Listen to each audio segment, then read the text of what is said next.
7:54, mag-aalas 8 na po ng umaga. Nandito tayo sa dalampasigan ng Dolomite Beach at ngayon ay September 3, 2024. Dambuhalang kahoy, oh. Good morning po sa inyong lahat. Hindi masyado namumuti ang ating karagatan, na gawa nga po ng si Bagyong Enteng. Iba din si Bagyong Enteng dito sa Dolomite Beach. At ito yung ating makikita dito sa Dolomite.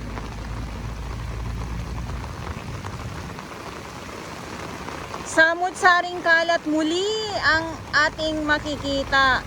Hindi pa nakakaahon sa bagyong Karina at Ihabagat. Eto na naman. Pero nandito na lang po yung mga kalat sa dalampasigan. Hindi na po nakarating sa kalsada. Ayan. At yung Dolomite nandito pa din sa mga nagsasabi baka daw po ay nahigop na ni Enteng. Hindi lang naman si Enteng at si Bagyong Karina ang dumaan. Ilang beses na po may dumaan na bagyo dito, pero ang Dolomite ay nandito pa din. Patuloy pa din po na kumakapit ng husto. At saka kung mapapansin nyo po, naging gray sand or black sand na po. Pero ang Dolomite sand ay nandyan po sa ilalim. Pag kinalkal po natin, ang Dolomite sand ay nandyan sa ilalim. Okay. So may mga paparating pa din po ng mga kalat nandyan sa laot. Kamusta naman kaya sa ibang karatig lugar? Kasi alam nyo po, ito lang kasi talaga ang madalas ninyong nakikita. Pero sa iba't ibang lugar naman po, halimbawa dito sa may Nabotas, meron pong mga warriors, may mga naglilinis din po dyan. Sa Baseco, meron din po. At dito sa may Parañaque, meron din po. So, ayun. Sa Cavite, yes, meron din po dyan mga naglilinis. At dito naman sa may Pasay area, syempre malayo tayo, ay mayroon pong barge na nagbubuhos pa din po ng buhangin. Tuloy-tuloy pa din po yung pagbubuhos ng buhangin dyan. Dahil nga po ay nakikita natin talaga yung malawak na tambak na buhangin na po dyan. Dahil nga po yung trabaho din dyan ay tuloy-tuloy, parang wala yata silang tigil, kasi kahit madaling araw. At nakikita natin yung result talaga. So dito muna tayo sa dalampasigan ng Dolomite Beach, na kung saan naman po ay eto na naman, namamayagpag talaga. Hello, yung ibon, sana ulitin ko lang, sana ay yung ating mga volunteers or yung ating mga maglilinis po dito ay madagdagan. Pero yung ating mga warriors ngayon ay ang ating MMDA po at ang ating Dole Tupad naman po.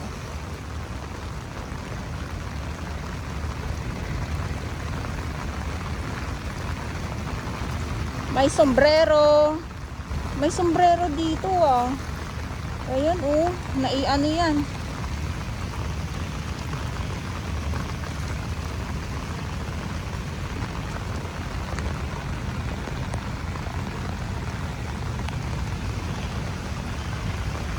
Syempre yung ating mga naglilinis, yung ating MMDA, huminto muna sila dahil ay umulan na naman po. Umulan na naman, bumuhos na naman po bigla yung ulan. Ayan, so sa mga gusto mag-volunteers, ayan, sa paglilinis po, sa mga gusto lang naman, ayan, tara po dito sa Dolomite Beach, magsama-sama po tayo sa paglilinis.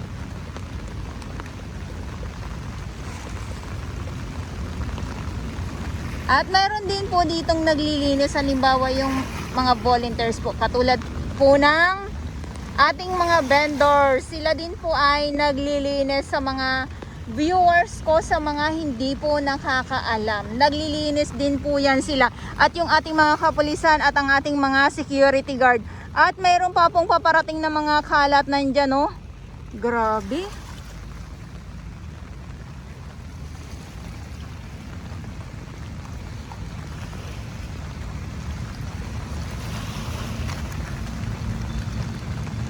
Ito ay mga bago ito, mga bagong salta. Kita nyo naman po yan. Green na green itong mga water lily na nandito ngayon sa Dalampasigan. At ito nga po yung mga plastic na kalakal naman po ito. Pag marami po tayong mga maglilinis dito, ito naman po ay madali naman po. Kaya saludo tayo sa ating mga naglilinis na agad naman po, na talaga namang tambak din po kaagad yung mga naglilinis dito sa Dolomite Beach.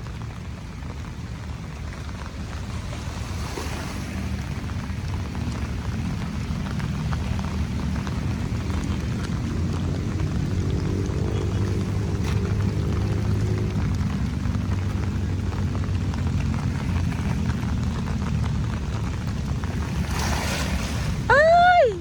Ayun na! Tumakbo na! Isda po yan, isda.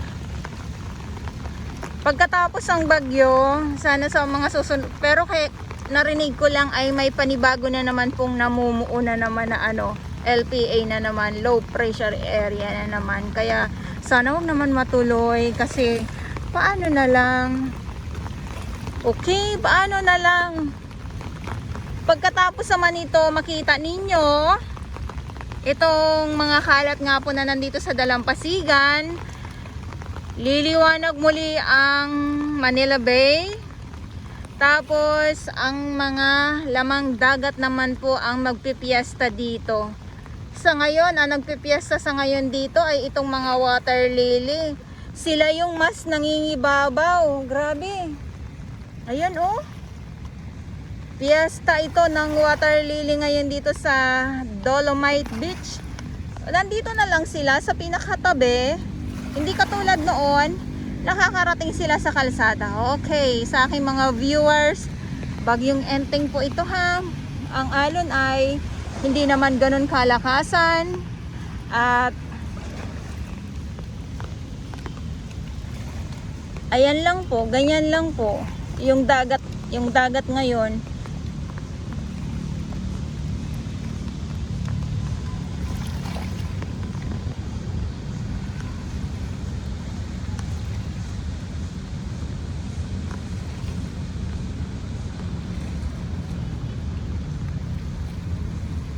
At sabi ko nga ay samot-saring kalat na naman po ang ating makikita dito sa Dalampasigan.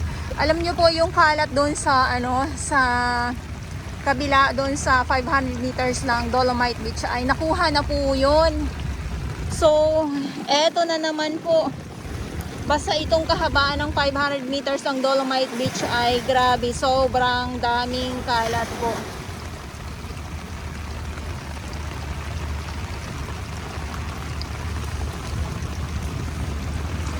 At syempre hindi naman kalat, pero mapagkakakitaan.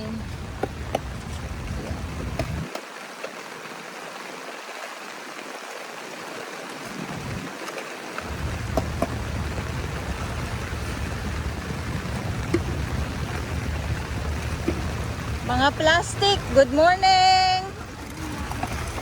Mga plastic. Sayang din naman, di ba? Yan naman talaga pinangungunan. Opo, yung mga plastic talaga. Ito, oh.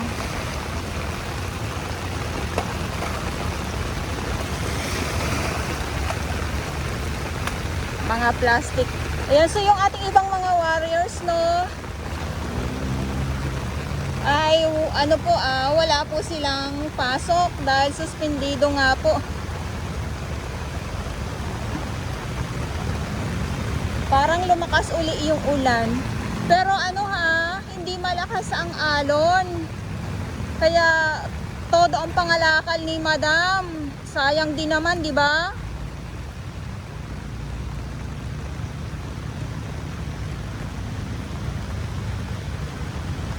Ayan, hihinto na naman siya.